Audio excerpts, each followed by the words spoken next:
नमस्ते दोस्त, मैं आप लोग का स्वागत करती हूँ अपने यूट्यूब चैनल पर। आप लोग के सामने एक विवाह गीत सुनाने जा रही हूँ। अगर जो अच्छा लगे तो हमारे वीडियो को लाइक, सब्सक्राइब, शेयर और कमेंट में ज़रूर बताइएगा कि हमारा गीत कैसा लगा।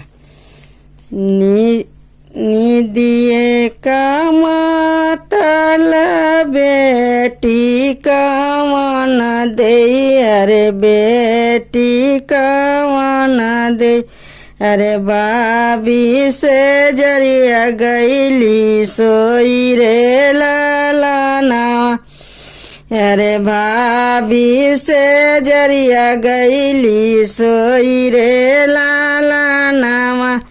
भीतरा से निकली है भाभी कवन दे, अरे भाभी कवन दे, अरे से जिया से दियली ढकेल रे लालाना, अरे से जिया से दियली ढकेल रे लालाना।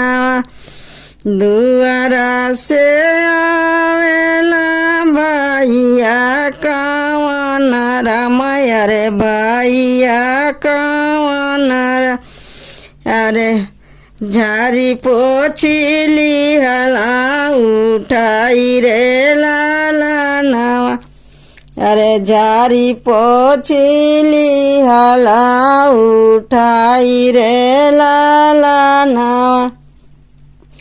हमारी बहिन धाना बहुत दुलारी, अरे बहुत दुलारी, अरे कौने गुना दियलु ढकेली रे लालाना, अरे कौने गुना दियलु ढकेली रे लालाना। तुअरी बहिनिया स्वामी बयरनी हमारी, अरे बयरन हमारी, अरे इनका भेजब दूर देश रे लालाना, अरे इनके भेजब दूर देश रे लालाना।